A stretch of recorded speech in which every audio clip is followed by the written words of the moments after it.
और वेद संसार का सबसे प्राचीन ग्रंथ है और वेद के भीतर 4 अध्याय हैं। ऋग्वेद, यजुर्वेद, सामवेद और अथर्ववेद। 4 अध्याय वेद, 4 विभाग कह लो, 4 सब्जेक्ट कह लो, 4 विषय कह लो। ज्ञान, कर्म, उपासना और विज्ञान। True education, true action, true meditation और ट्रू प्रोटेक्शन। इन 4 के बिना कोई भी व्यक्ति संसार के अंदर सुखी नहीं रह सकता। ध्यान रखना, ये संसार के हर व्यक्ति के लिए सुखकारी है, उसको सच्चा इंसान बनाने वाली है। ध्यान रखो इस बात। कभी कभी मैं जब इस प्रश्न का उत्तर पूछता हूं तो कुछ बच्चे विद्यालय में पढ़ने वाले कह देते हैं जी ये ऋग्वेद से ली गई है। ये है तो यजुर्वेद की प्रार्थना, लेकिन वो ऋग्वेद उन्होंने स्कूल में पढ़ रखा है कि पहले ऋग्वेद हुआ, फिर यजुर्वेद हुआ, फिर सामवेद हुआ, फिर अथर्ववेद हुआ। ये गलत है। भगवान जो कुछ बनाते हैं वो सब कुछ एक साथ बनाते हैं। जब अंग्रेज पैदा हुए तो शुरू में जब उनकी एक ही आंख थी, जब अंग्रेज का बच्चा पैदा होता है तो सबकी एक ही आंख होती है। फिर 1 महीने के बाद दूसरी आंख निकली, 2 महीने बाद एक हाथ निकला, तीसरे महीने दूसरा हाथ निकला। ऐसा होता है क्या? जब बालक कोई पैदा होता है तो सब पूरा होता है। कौन बनाता है अंदर? परमपिता परमात्मा। ये तो नहीं ना कि हर टाइम के बाद बनाए कुछ ना कुछ। सूरज बनाया तो पूर्ण, चंद्रमा बनाया तो पूर्ण, धरती बनाई तो पूर्ण, और संसार की जितनी वस्तुएं बनाई तो पूर्ण, और जब मनुष्य बनाया मां के गर्भ में तो पूर्ण और पूर्ण ही निकलेगा। और हम पूर्ण पैदा होते हैं, लेकिन कुछ ऐसे मूर्ख हैं जो पूर्ण ना समझ के काटते पीटते रहते हैं। यानी वो पहले अपने आप को काटते हैं, फिर दूसरों को काटना सीखते हैं। आप समझ गए होंगे, ऐसा कुछ नहीं। हम पूर्ण पैदा हुए भगवान के सच्चे पुत्र पुत्रियां हैं। तो अब जो भगवान ने वेद दिया है, ध्यान रखो, हमें उसके विषय में विचार करना है कि क्या वेद ज्ञानदाता सृष्टिकर्ता जो परमेश्वर है वो सारे संसार का एक ही है या भिन्न भिन्न है? ये पर हमारे विवाद है।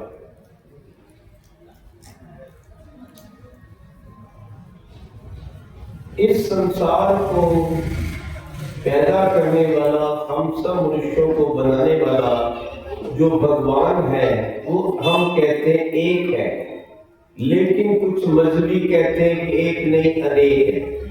हमारा अलग है, उसका अलग है, उसका अलग है।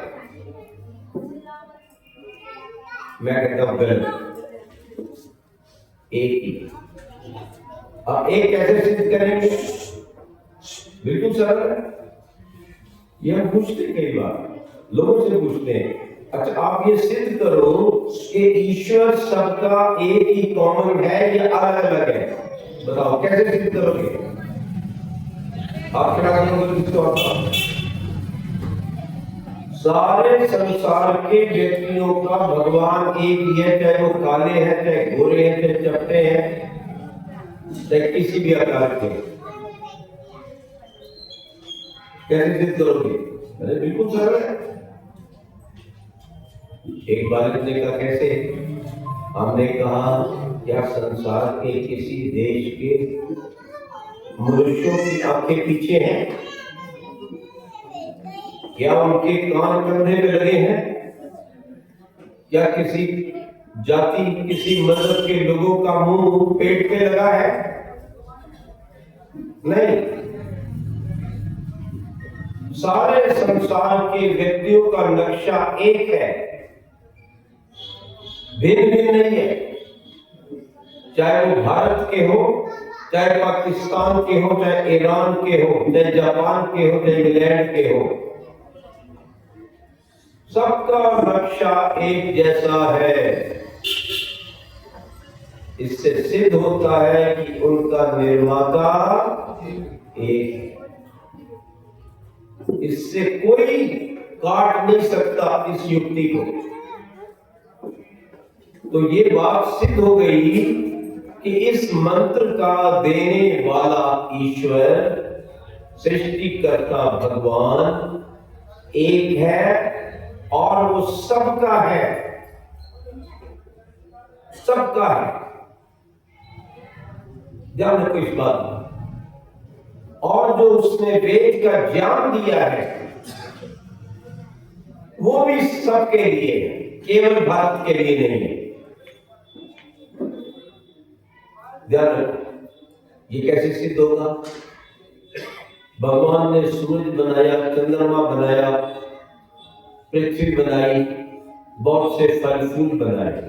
क्या किसी वस्तु पर भगवान ने किसी देश, किसी जाति का नाम लिखा है?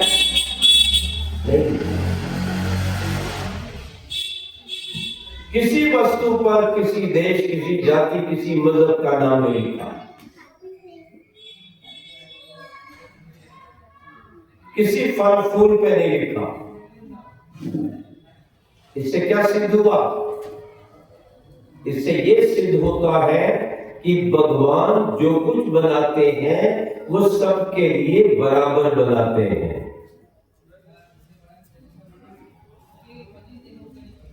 अब जब वेद की ओर हम आएंगे, हमने कहा वेद भी सबका है। जैसे सूर्य सबके लिए लाभदायक है, चंद्रमा सबको शीतलता देता है, जैसे पृथ्वी सबके रहने का स्थान है, जैसे हर फल फूल बराबर लाभ देता है हर व्यक्ति को, ठीक उसी प्रकार से भगवान का दिया हुआ वेद, सत्य, सनातन ज्ञान भी हर संसार के व्यक्ति के लिए बराबर लाभदायक है। ऐसे सिद्ध होगा कि वेद सबका है। वेद को खोल के देख लो, वेद के अंदर 20,000 से अधिक मंत्र है। किसी मंत्र में भारतवर्ष का नाम नहीं है। पाकिस्तान, अमेरिका, जापान, इंग्लैंड कोई नाम नहीं। ना हिंदू लिखा है, ना मुसलमान लिखा है, ना पारसी लिखा है, ना कम्युनिस्ट लिखा है। किसी का नाम नहीं लिखा। जैसे भगवान ने संसार के अन्य व्यक्तियों के लिए बनाई हुई वस्तुओं पर किसी विशेष का नाम नहीं लिखा, इसी तरह से भगवान ने अपने बनाए गए ज्ञान के लिए, जो सारे संसार के लिए लाभदायक है, जो शांति दे सकता है, और जो दुनिया में लड़ाई झगड़े फसाद खून खराबा हो रहा है, वो समाप्त हो सकते हैं अगर भगवान के दिए उस वेद ज्ञान के अनुसार चल पड़े। और वो सबके लिए। अच्छा बताइए, इन 1,96 करोड़ वर्ष, बहुत पुराना तो आप नहीं जानते, जब से आपने होश संभाली है, आपकी जो भी अधिक से अधिक आयु है, 70, 80, 100 लगा लो, अपने पूर्वजों की बात लगा लो, क्या कभी किसी मजहब वालों ने, किसी काले ने, किसी गोरे ने, किसी वेद मंत्र का विरोध किया कि ये हमारे विरुद्ध है? बिल्कुल नहीं। क्यों? ये भगवान की रचना है, सबके लिए बराबर है। तो जब सबके लिए बराबर है और सबके लिए बराबर लाभदायक है, तो फिर इसे मानने में आनाकानी क्यों? याद रखो, वेदों खिलो धर्म मूलम, यही तो ऋषियों ने कहा था। उसके बिना चारा नहीं है। और जितनी प्रार्थनाएं जो प्रतिदिन आप गायत्री मंत्र भी बोलते हो, विश्वानी देव भी बोलते हो, वो भी केवल आपकी नहीं है। गायत्री में आप बोलते हो धियो यो न प्रचोदयात्। आपने ये नहीं कहा मेरी बुद्धि ठीक कर, आप ये बोलते हो प्रभु सबकी बुद्धि को अच्छे मार्ग पर ले चलो। विश्वानी दुरितानि परन्तु यद् भद्रं तन्निरस्त। सब बुराइयों को सबकी दूर कर दो। वयम श्याम पत्योरयिणाम। हम सब श्रेष्ठ संपत्ति के ऐश्वर्य के स्वामी हो जाए, जो हमारे कल्याण का, सुख का, अच्छे स्वास्थ्य का और हमारे आनंद का और ईश्वर के मोक्ष का कारण बन जाए। सब प्रार्थना बहुवचन में सबके लिए, इसके लिए नहीं कि मेरा केवल धन बढ़े, मेरी बुद्धि ठीक रहे, मेरे बच्चे ठीक रहे, पड़ोसी के ना रहे, नहीं, बिल्कुल सबके लिए। क्योंकि भगवान यही कहते हैं संगच्छदम संबंधम संभो बनांति दाता। मिलकर चलो, मिलकर बोलो, एक विचार वाले बन जाओ, और जो कुछ मैंने आपको दिया है वो मिल बांटकर प्रेम से प्रयोग करो। किसी एक का अधिकार नहीं है। और ये कह दिया जो अकेला प्रयोग करता है, याद रखना उसके विषय में भगवान अच्छी बात नहीं कह रहे। वो कहते हैं ये पापी है, केवला गो भक्ति केवला। जो अकेला खाता है वो पाप खाता है, वो पापी है। सबको बांट कर खाओ। और साल में वेद में आया कि जो कुछ आपको मिला है वो अपने पास रहने वाले पशु पक्षी को भी बांट के खाओ। पशु पक्षी को बांट कर खाओ, ना कि पशु पक्षी को काट कर खाओ।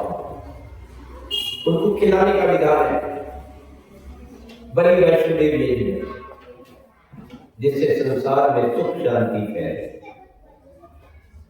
ध्यान रखो, इस संसार में अशांति का कारण यही है कि हम अपना इष्ट एक नहीं मानते। ध्यान रखो, हम अपना धर्म एक नहीं मानते। ध्यान रखो। और सबसे बुरी बात जो आज के समाज के पतन का कारण बनी हुई है वो ये है कि हम ईश्वर को जानते नहीं हैं। अभी थोड़ी देर पहले मेरे पास कुछ बच्चे बैठे हुए थे, मैंने पूछा ईश्वर आपके घर में है? क्यों? कभी कभी पूछता हूँ ईश्वर कहाँ है? कहते जी घर के सबसे पिछले कमरे में और देरी कुटिया में मन रखा हुआ। एक दिन का पूछा तो बोले ऊपर की बड़ी मंदिर में। और अभी हैदराबाद में मैं था तो मैंने कहा भाई भगवान कहाँ है? ओ ऊपर। कितना बहुत दूर, कितना किलोमीटर है। कोई कहता है चौथे में, कोई कहता है सातवें में, कोई कहता है परम धाम में। ये मनुष्यों के पतन का सबसे बड़ा कारण, ये लड़ाई झगड़े का कारण है, ये हमारे जीवन को दूषित करने का कारण है कि जिसने हमें बनाया है हम उसके विषय में अल्पज्ञ है, जानते नहीं और अपने जीवन के लक्ष्य को भूल गए। ध्यान रखो, परिवार से अच्छा परिवार होगा तो अच्छी सरकार बनेगी, और अच्छी सरकार बनेगी तो अच्छा परिवार बनेगा। इस बात को नोट कर लो। अच्छा गृहस्थ तभी रह सकता है जब राष्ट्र का नायक अच्छा होगा। देख अपने बाजू में देख रहे हो बांग्लादेश में,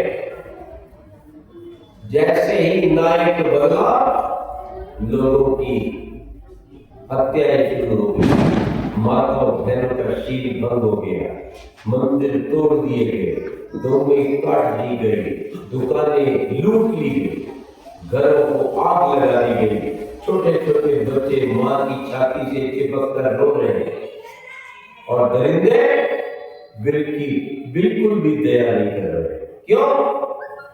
सरकार बदल गई। ये नोट कर लो, यदि आपने सुख शांति से रहना है, अपने बेटे को, बेटी को, गृहस्थ को, इन ऐश्वर्य को बचाना है, तो केवल नोट के चक्कर में मत रहो। तुम नोट पैदा करते हो, वो वोट पैदा करके सब लूट के ले जाते हैं। इस रहस्य को समझ लो। अपने गृहस्थ को अगर बचाना है, अपने धर्म को यदि बचाना है, अपने धर्म को अगर बचाना चाहते हो, तो केवल नोट की चिंता मत करो। तुम्हारे नोट तब बचेंगे जब तुम्हारी वोट बचेगी। जिस दिन तुम्हारी वोट अधिक होगी और एक जगह होगी और उस राष्ट्र नायक के प्रति होगी जो राष्ट्र का सच्चा पालक है, इस धर्म से जुड़ा हुआ है, तब आप बचेंगे, आपका परिवार बचेगा, हम बचेंगे तो कोई नहीं बचेगा। वो साधु संत कर दिया अंदर, वो वकील भी नहीं दे रहे, वो तो बात देंगे। कहा गया सारा पैसा, बांग्लादेशियों का पैसा कहां से लग गया? बोलो, जो दिन रात नोट के चक्कर में पड़े हैं, सत्संग में जिनको श्रद्धा नहीं है, अरे सप्ताह में 6 दिन अपने अपने घर पे करो, एक दिन मिलके चलो। एक ऐसा ही स्थान बड़ा सुंदर है, क्या बात। एक स्थान पे निश्चय कर लो, एक दिन अपने मिलकर के सनातन धर्म की रक्षा के लिए एकत्रित होना है। सब काम छोड़ दे रहे हैं पैसे वाले, डिग्री तभी आपकी बचेगी। अरे जब आपकी सरकार बचेगी, जब आपका देश बचेगा। उस 500 साल की गुलामी को मत भूलो। मैं एक आपसे बात कहना चाहता हूं। जब देश मुगलों का, गोरों का गुलाम हुआ, तो इस देश में पैसा काहे नहीं, सोना काहे नहीं, हीरे मोती थे या नहीं? कितने ले गए वो दुष्ट, वो मुगल कितना सोना लूट के ले गए? जाके पढ़ना इतिहास के अंदर। अंग्रेज कितना लूट के ले गए? धर्म के अभाव में देश गुलाम नहीं हुआ था। याद रखना, डिग्रियों के अभाव में नहीं हुआ था। बड़े बड़े पंडित बैठे थे मंत्र बोलने वाले, याद रखो, लेकिन एक्शन नहीं था, मिलकर नहीं चलते थे, अलग अलग अपना राज समझते थे। और दुर्गति तो ये थी इस देश की, औरंगजेब के समय में शर्म आएगी आपको। 35 लाख रुपया एक राजा दे रहा है औरंगजेब को कि मेरे बेटे की गद्दी सुरक्षित रखना, और उस औरंगजेब का एक सिपा सलार उस राजा के हिंदू बेटे को तिलक कर रहा है। इतिहास में जाकर पढ़ रहे। और कभी कभी रात्रि को ब्लैक एंड व्हाइट सुन लिया करो 9 बजे तक। मैं वो बात कह रहा हूं जो सच्ची है, जिसकी आज आपको जरूरत है। पैसा कमाओ, बिल्कुल कमाओ, गरीब रहने का विधान नहीं है। हमारे क्या वैन श्याम पतियो रही ना, हम धन ऐशों के स्वामी बने। हमारे देश में कोई कंगाल नहीं था। देव दयाल लिखते हैं कि मेरा देश सोने की चिड़िया कहलाता था। क्यों? एक गरीब से गरीब का बच्चा भी सोने चांदी के खिलौने से खेलता है, तो प्लास्टिक का खिलौना आपके बच्चों में आता। इतना देश संपन्न था, गुलाम हो गए।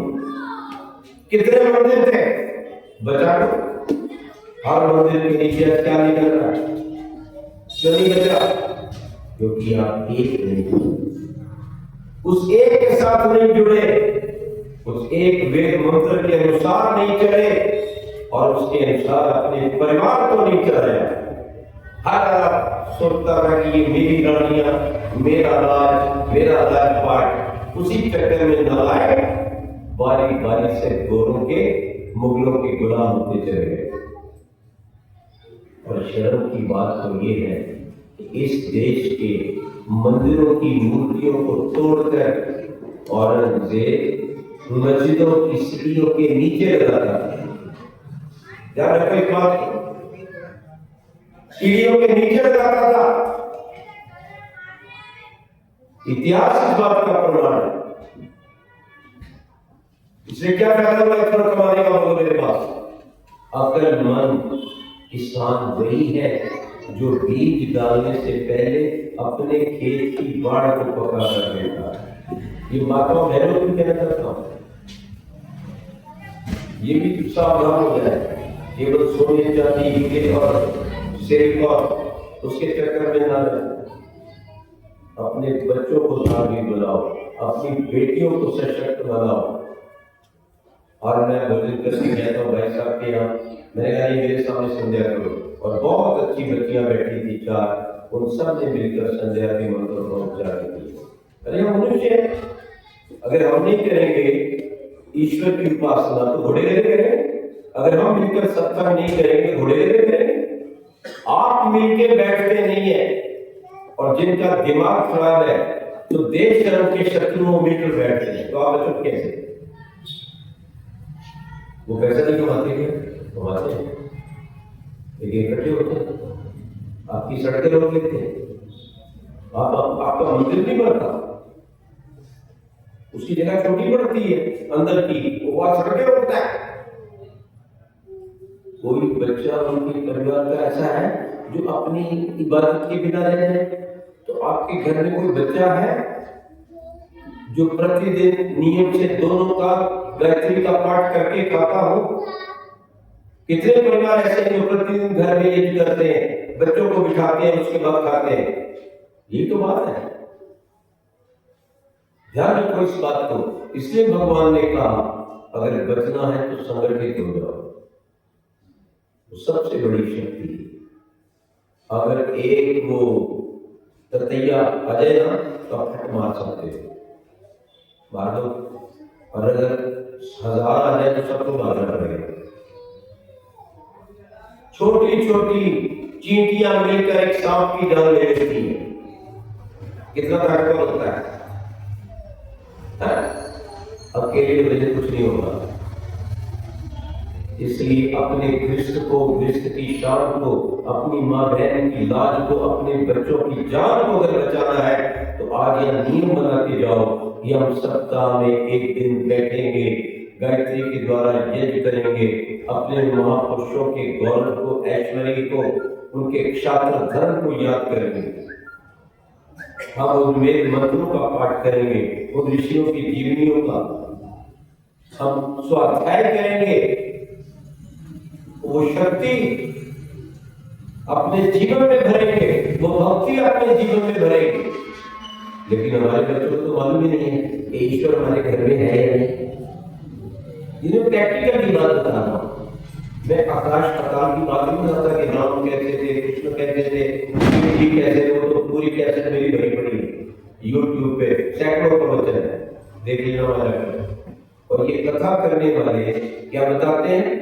राम की कथा तो सुना दी, पर हम क्या बने बताता है कि राम क्या थे, तुम क्या बनो? अजी राम की बात लोग जानते ही नहीं। मैं पिछली बार 35,000 किलोमीटर यात्रा की है और लगभग 15-14 प्रांतों में गया हूं। हजारों मैंने लेक्चर दिए, स्कूल, गांव, यूनिवर्सिटी, मोहल्ले, मंदिर, पता नहीं कहां गए। और मैंने पूछा जब राम पैदा हुए तो देश का नाम क्या था? आपके बच्चे जानते हैं? जब राम पैदा हुए तो इस देश का क्या नाम था? कोई बच्चा हाथ खड़ा करके बता दे। हाँ, तो लोग अपने आते हैं संस्कृति से जुड़े राम की, तुम बता सकते? किसी को नहीं। एक बात कान खोल के सुन लो, केवल राम का नाम लेने से नहीं कर सकते, हम तरेंगे, राम का नाम भी लें, लेकिन उससे पहले राम जैसे काम करें कि राम क्या करे। राम को आर्य कहा जाता था। कोई जाति थी, किसी जातिवाचक सूचक को शब्द लिखा हुआ? बिल्कुल आर्य। आप एक बार सीरियल देखते हो, श्री राम का, शिव का, और कोई जाति का पीछे पूछ नहीं होती, आर्य बोलते सबको। तो इस देश का नाम आर्यवर्त था। अच्छा, श्री रामचंद्र महाराज को गुरुकुल आने पर विश्वामित्र ने क्या भेंट की, किस चीज की भेंट दी और क्या बोला, बताओ, इनाम दूंगा मैं। अपने ईश्वर को प्रसन्न करने के लिए राम कौन सी क्रिया करते थे, अपने मन को रोकने के लिए राम क्या करते थे। उस राम ने अपने उस गुरुकुल में जाकर क्या पढ़ा, उस पुस्तक का क्या नाम था, कुछ नहीं पता। और आप कहते हैं राम राम का नाम न कर जाओ। मैं अभी अभी नांदेड़ महाराष्ट्र में गया और नांदेड़ के पास एक विद्यालय में गया। विद्यालय के अंदर मैंने प्रवचन दिया और थोड़ी संस्कृत की बात कही कि संस्कृत हमारी संस्कृति की भाषा है, हमारी सनातन धर्म को खोलती है, हमारा वेद उसमें लिखा है, हमें वो जरूर पढ़नी चाहिए, आनी चाहिए। तो एक संस्कृत के अध्यापक प्रवचन के बाद कह लगे मैं संस्कृत पढ़ाता हूँ, अजय जी बहुत अच्छी बात है, मैंने बहुत प्रसन्नता हुई, लेकिन ये बात कहने के बाद बड़ा दुखी हो गया कि आचार्य जी मैं संस्कृत तो पढ़ाता हूँ लेकिन मुझे बहुत दुख हुआ संस्कृत पढ़ा के। मैं क्या क्यों? कहता जी जब परीक्षा के दिन आए और मेरे लगभग 20 बच्चे थे संस्कृत के, और जब उन्होंने परीक्षा दी और जब उनके रिजल्ट आया तो 20 के 20 बच्चे फेल हो गए।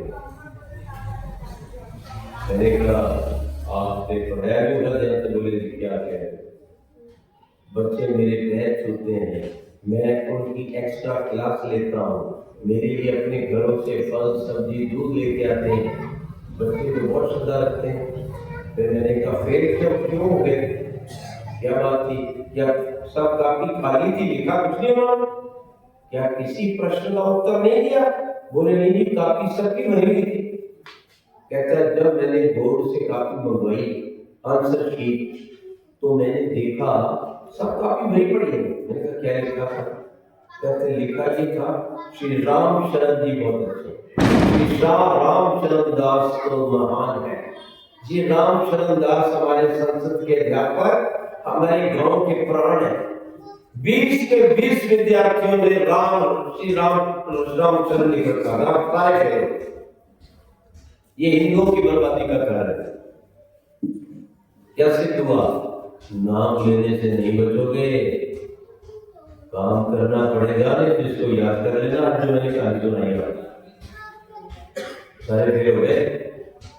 तो इसलिए आपको जानना चाहिए राम पैदा हुए से देश का क्या नाम था, राम ने क्या पढ़ा था, कौन सी चीज विश्वामित्र ने दी थी जो उसके जीवन के कल्याण का कारण बनी, और कौन सी सबसे पहले उपदेश दिया था, कौन सी क्रिया राम करते थे। ध्यान रखो इस बात। अपने दृष्टि को यदि हम बनाएंगे तो आपका राष्ट्र बनेगा। एक मंत्र आता है विवाह के समय में, ऐसा निर्वर्धता, पति पत्नी को उपदेश किया जाता है, पैसा निर्वर्धता, राष्ट्रीय सहवर्धता, ये दो शब्द याद। एक पति पत्नी एक जुगत जोड़ो, तुम खीर खाकर दूध पीकर बढ़ो, लेकिन राष्ट्र के साथ बढ़ो। तुम्हारी वृद्धि से राष्ट्र की वृद्धि हो, तुम्हारी संतान से राष्ट्र का कल्याण हो, याद रखो। और तुम्हारी संतानों के संस्कारों से राष्ट्र का उत्थान हो। ऐसे गृहस्थ की कोई जरूरत नहीं है जिसके कारण उसका राष्ट्र नहीं आगे बढ़ता, और तभी तो आप बचोगे राष्ट्र में। क्योंकि जब राष्ट्र क्या है, जनता को राष्ट्र कहते हैं, प्रजा, और दिशाओं को कहते हैं देश। आई बात? इसलिए देश और राष्ट्र में अंतर बताऊंगा। सरकार अच्छी होगी तो देश संभलेगा, और अच्छा राजा अच्छी संस्कृति का प्रचार प्रसार करेगा तो प्रजा संभलेगी, तो राष्ट्र बनेगा, और राष्ट्र अच्छा बनेगा तो अच्छी सरकार बनेगा, और अच्छी सरकार आएगी तो अच्छे गृहस्थ की सुरक्षा होगी। ये है बात, इस बात की समझ। अब मैंने बीच में एक बात आपको बताई थी, वो शुरुआत कहां से होती है जीवन के निर्माण की, कि आप इतनी बात पहले जान लो कि ईश्वर है कि नहीं। पहली बात, जो ईश्वर ईश्वर हम बोलते रहते हैं, क्या वो ईश्वर हमारे पास है या नहीं? तो बच्चे को मालूम है ये बढ़िया किसकी है? सुनो बेटे, कुर्सियां को आते रहते, जो ईश्वर सारे संसार का संचालक है, जिसने सारे संसार के कल्याण के लिए सत्य सनातन वैदिक ज्ञान दिया, जिसने हमें जन्म दिया, जिसने मां के गर्भ में हमारा निर्माण किया, वो ईश्वर जिंदा है कि मुर्दा? क्या आपका क्या विचार है? ईश्वर मर गया या जिंदा है? कहां रहता है? ईश्वर जिंदा है, कैसे सिद्ध करेंगे? आंकड़ा तय कीजिए। आपसे आपके बच्चे ने पूछा ईश्वर है, आपने कहा है, वो कहता है दिखाओ, तो कैसे दिखाओ?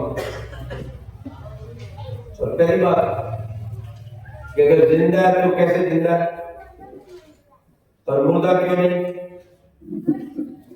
ये मौलिक बातें आपको सीखनी पड़ेंगी। ये है राम की संस्कृति, ये है सनातन संस्कृति, जिसको कहते हैं वैदिक संस्कृति, विश्ववाद संस्कृति। ये प्रथम संस्कृति है संसार की, प्राचीनतम संस्कृति है, बिल्कुल आसान है, एकदम आसान बात है कि ईश्वर जिंदा है हमें, क्योंकि हम जिंदा है। हम किसके कारण जिंदा है? भी मेरा एक कार्यक्रम जोधपुर चल रहा था, एक बच्चा बैठा हुआ था इंजीनियर बीटेक, तो मैंने कहा बेटे ये जो तेरा सांस चल रहा है, ये तू चला रहा है अपने आप या कोई और चला रहा है, या तुम्हारी माँ बाजू में बैठी वो चला रही है? कह रही मैं चला रहा हूं। मैंने कहा ठीक है, तुम सांस लो और छोड़ो, चलाओ। वो लगा नहीं। जब 2-3 मिनट हो गए तो उसकी माता जी पास में बैठी हुई थी, तो मैंने कहा माता जी ये आपके बेटे का गला सूख गया होगा, आप इसको एक गिलास पानी दे दो। वो उठी और उसने पानी दिया, उसने पानी के गिलास रखा। मैंने कहा बेटे आप तो गए। कहता नहीं मतलब ठीक ठाक। मैं एक बात बताऊं, जब आप पानी पी रहे थे क्या आप सांस ले रहे थे? जब आप रोटी खाते हो तो क्या सांस लेते हो? जब आप सोते हो तो क्या सांस लेते हो? आप थोड़ी ठीक हो, बताइए। जब आप सो जाते तो आपको पता होता है कि आप सांस ले रहे हैं, तो हम मर जाते। अगर ये सांस हम लेने वाले होते तो खाते पीते सोते, सांस लेना भूल गए, मर गए? नहीं, हम मरते नहीं है। क्यों? ये सांस हम नहीं ले रहे, ये सांस प्रभु की कृपा से चल रहे हैं, इसलिए उसको प्राणों का प्राण कहा गया है। ओम भूर्भुवः स्वः, इसको प्रणव कहा। ओम सर्वरक्षक, भू प्राण से भी प्यारे, भुआ दुखों को दूर करने वाले, स्वाहा आनंद की वर्षा करने वाले। ये जीवन का पहला सूत्र है जो आपको बचा सकता है, आपके गृहस्थ को बचा सकता है, याद रखना, और आपके राष्ट्र को बचा सकता है। पहला सूत्र है कि शुरू में अपनी संतानों को समझा दो कि बेटे ये जो प्राण हम ले दे रहे हैं ये हमारे कारण नहीं है, ये प्रभु की कृपा है। और ये चल रहे हैं तो इसका मतलब चलाने वाला भी नहीं है। अगर वो जीवित नहीं होता तो इस धरा पर किसी के भी प्राण नहीं चल सकते।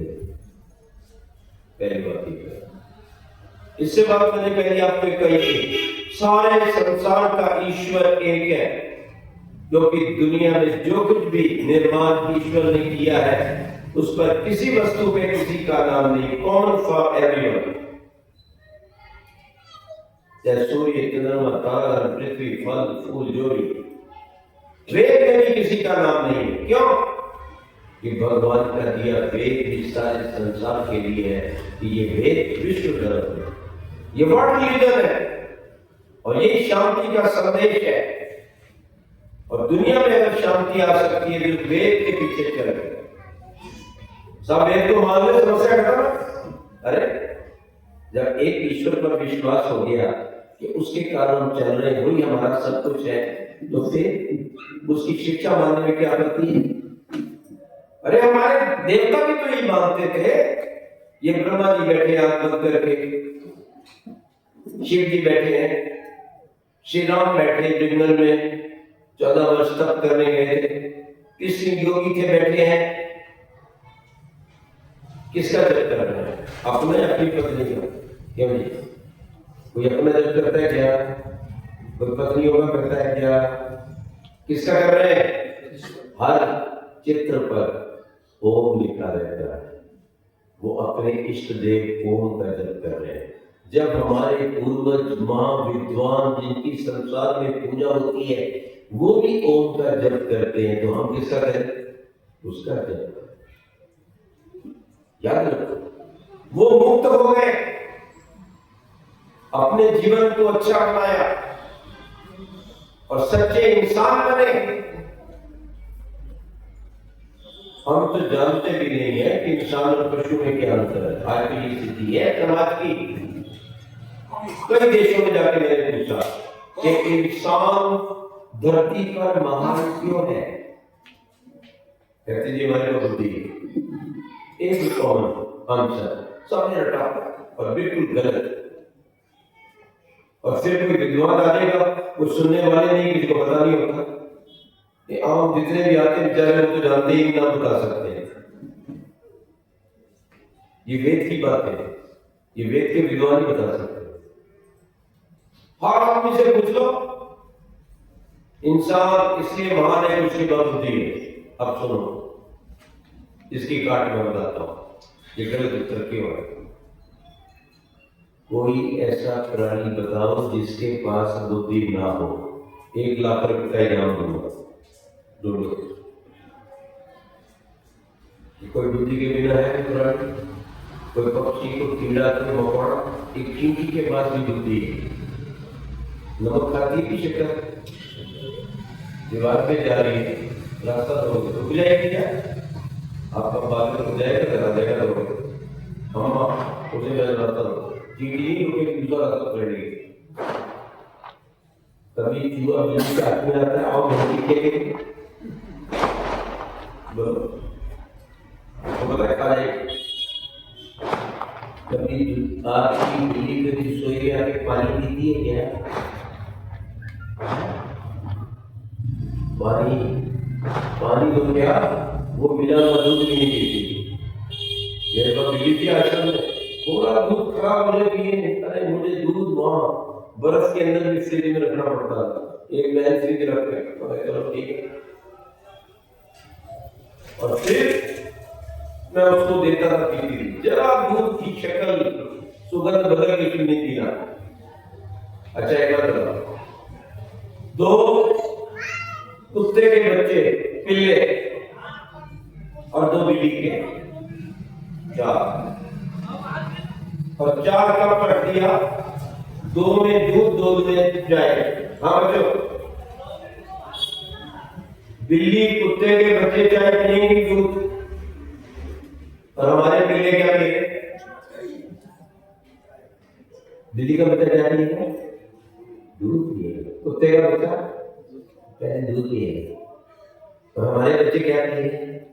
हम बड़े फिरते राजपूत, हम राठौर, सब कुछ चला गया, कोई ठौर है नहीं, फिर भी राठौर है, बिगड़े तो किया बैठे, भूल गए अपने इतिहास को, अपने वीरों को, गलत खा रहे, गलत पी रहे, गलत चल रहे, अपने धर्म के प्रति श्रद्धा नहीं, इकट्ठे होते नहीं कभी भी। फिर इसकी जगह छूट दी है बिल्ली कुत्ते की, अपनी बच्चों। अच्छा, गधे के सामने अंडा रखो, क्यों बेटे खा ले? बकरी आमलेट खा ले, गधा चॉकलेट खा ले, वो क्या चिकन खा ले, ये क्या खा ले? गंदगी खा ले। अरे हमारे वो देवगण ऋषि ये खाते थे, मांसम न अश्नियात सुना मातिव अक्षय मादिव्य याम मांसम अदंति पुरुषा। ये कच्चे अंडे की समझ था, शराब मत पी, जुआ मत खेल, मांस मत खा। ये वेद का वचन है, सनातन धर्म का। हमारे देवों ने ये वस्तुएं खाई है, इसे ध्यान रखो। व्यक्ति दिमाग के कारण बड़ा नहीं। लो, मैं एक और बात पूछता हूँ, आपके ये बाजू में नगर पड़ता है इस्लाम, वहां ज्यादा कुत्ते बिल्ली के हॉस्पिटल है इंसानों के? बताइए जरा, मैंने हमारे ज्यादा बुद्धिमानों के हॉस्पिटल है या नादान व्यक्ति? तो कौन ज्यादा अक्लमंद हुआ, कौन बीमार पड़ता है? बोलो। तो बुद्धि, हमारी बुद्धि सबसे अच्छी की कौन अच्छी है? अच्छी होती है पता होता, या तो भीड़ होती कि वेद की बात सुना रहे हैं, हमारे नौजवानों ने इतना जोर लगाया, कहां से हम चल के आए। मैं सुबह 1 बजे का उठा हूं, 1 बजे सुबह, वो गाड़ी ऐसी जगह चलती थी, निकल गई। मैंने कहा गाड़ी निकल जाए, आपका कार्य करना खराब हो, इसलिए वो जागना पड़ा। फिर उसको उठाया, दूसरे को, कोई लेके जाने वाला हो, काफी लंबा सफर। बताइए आप, अपने धर्म के प्रति, अपने देवों के प्रति श्रद्धा रखो। हम बुद्धि के कारण महान नहीं है, याद रखो इस बात। बुद्धि सबके पास है, दुनिया में कोई ऐसा पशु पक्षी नहीं है जिसके पास बुद्धि ना हो। एक बंदरी भी अपने बच्चे को चिपका के रखती है, वो भी नहीं छोड़ती। एक बिल्ली और कुतिया भी अपने बच्चे को संभाल के रखती है और गलत चीज नहीं खाने देती। बचपन में सब सिखाती है, आप सिखाए ना सिखाए।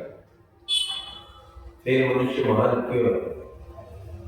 बुद्धि के कारण नहीं है, कर्मों के कारण हम महान थे और आज नहीं रहे। नोट करो। 5 मोटे से बात बताता हूं अंत में। 5 ऐसे विशेष कर्म हैं, जब तक हम करते रहे हम संसार के महान रहे। हमारा राष्ट्र, हमारा देश विश्व गुरु रहा, हम सोने की चिड़िया रहे। याद रखो, सबसे बड़े विद्वान रहे जब 5 काम करते थे, जो छोड़ दिए। एक बार अपनी वाणी को पवित्र करो, बोलो ओम का ध्यान, वेद का ज्ञान, यज्ञ का अनुष्ठान, गोभक्त संस्कारी संतान, राष्ट्र हित बलिदान। ये 5 काम थे जो हमारे देवता करते थे। ध्यान रखना इस बात को। और सबसे बड़ी बात जो थी, वो ईश्वर को सच्चा रूप में हमेशा हाजिर नाजिर मानते थे। मैं आपसे बोल रहा हूं, आप कुछ सुन रहे हैं, इस समय क्या भगवान भी सुन रहा है कि नहीं? क्यों सुन रहा है भगवान? इधर है ना? सुन रहा है, देख रहा है कि नहीं हमें? भगवान यहाँ देख रहा है, भगवान यहाँ सुन रहा है। केवल यही देख सुन नहीं रहा, वो हर जगह हमें देखता भी है, सुनता भी है। त्वमेव पिता वसु त्वं माता शतक्रतुः भूय, वो हमारा पिता भी है, हमारा माता भी है। याद रखो इस बात, वो सब कुछ देखता है, सब कुछ सुनता है, और उसके बाद घंटी खड़काता है अंदर, लेकिन मूर्ख लोग उसको नहीं सुनते। ये जो मन में कभी विचार आता है ये मत कर, और उत्साह मिलता कर, ये किसकी आवाज है? ये उस परमेश्वर की आवाज है। परमेश्वर हमें पैदा करके यहां पटक कर ऊपर नहीं चढ़ गया। परमेश्वर हमारा सच्चा माता पिता है। याद रखो, त्वमेव माता च पिता त्वमेव बंधु च। भगवान हमें पैदा करके सदा हमारे साथ रहता है, और सामवेद का मंत्र इसमें प्रमाण है। अपना यागी बीते ग्रीनामो भव्य दाते निहोता सबसे बड़े। भगवान कहता है कहां भटक रहे हो? अरे मैं तो तुम्हारे हृदय में बैठा हूं। I am just sitting in your heart, trying to keep it clean and see me inside.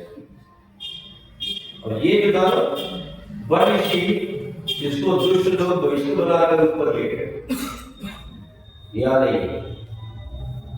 याद ऊपर है क्या? किसी ने आकर सिद्ध किया है? आपका रॉकेट लिया था अभी ऊपर मंगल तक। कितना गया बच्चों ऊपर? कितना किलोमीटर गया? ये बातें याद किया करो, वो फोन रगड़ते रहते हैं। ये अकल लोग से गूगल से 3,40,000 किलोमीटर ऊपर गया। अगर ऊपर कुछ होती है ना, कोई भूरे परिगे घंटे लगा के आपके ये आ जाए गाँव में, आप भी दर्शन करेंगे, कुछ नहीं होगा। सब जगह भगवान है, और वो आपके साथ है। और जो कहते हैं ऊपर है, ऊपर मैंने कहा देखो भैया, संतान को पैदा करने के बाद जो नीचे पटक कर ऊपर चढ़ जाते हैं, वो अच्छे लोग नहीं होते, उन्हें गंदा समझा जाता है, उन्हें अंदर ठोका जाता है, उन्हें हराम का कहा जाता है। और हमारा भगवान तो वास्तव में हमारे आनंद करता है कि सच्चे परम परमात्मा है। वो हमें छोड़कर कभी कहीं नहीं जाते, और वो कहते हैं मैं सदा तुम्हारे पास रहता हूँ। याद रखो, तुम्हें तय भी नहीं मिलता मेरे आनंद लेने के लिए, कभी कभी मेरे पास आएगा। कभी आंखें बंद करके ओम का उच्चारण करो, गायत्री के अर्थ का उच्चारण करो, और अपने प्रभु की बात सुनो, और उस प्रभु से बात करो, प्रभु जी मैं आपकी गोद में हूँ और आप मेरे दोनों में, अपना आशीर्वाद कभी करके तो देखो। तुम तो बाहर भटकते रहते, मैं यहाँ बैठा हूँ, यही बात भगवान कह रहे हैं। एक कवि ने बहुत सुंदर लिखी पंक्ति, जो गंध है सुमन में और ज्योति है नयन में, इस भांति रम रहे हो तुम प्राणनाथ मन में। बोलो, जो गंध है सुमन में और ज्योति है नयन में, इस भांति रम रहे हो तुम प्राणनाथ मन में। कस्तूरी नाभि में है मृगमूढ़ गंध पाकर, कस्तूरी नाभि में है मृगमूढ़ गंध पाकर, व्याकुल भटक रहा है विहड़ उजाड़ वन में। ये स्थिति इंसान की अंदर आनंद का स्रोत बह रहा है। हमारा जन्मदाता बैठा है, संसार का निर्माता बैठा है, संसार के सारे ऐश्वर्य का दाता बैठा है, सब धनों का स्वामी बैठा है, लेकिन हम नादान लोगों को फुर्सत नहीं है कि दो समय बैठकर उसके ओम नाम का उच्चारण करें और उसकी प्राप्ति के लिए अंडा, मांस, मछली, बीड़ी, सिगरेट, शराब, तंबाकू नहीं, ये चाय कॉफी जैसी गंदी चीजें भी छोड़कर जीवन को पवित्र बनाएं और दूसरों के साथ मानवता का व्यवहार करें और ऐसा कोई कार्य ना करें जिससे कि किसी सज्जन को कष्ट हो, तो भगवान मिलता है।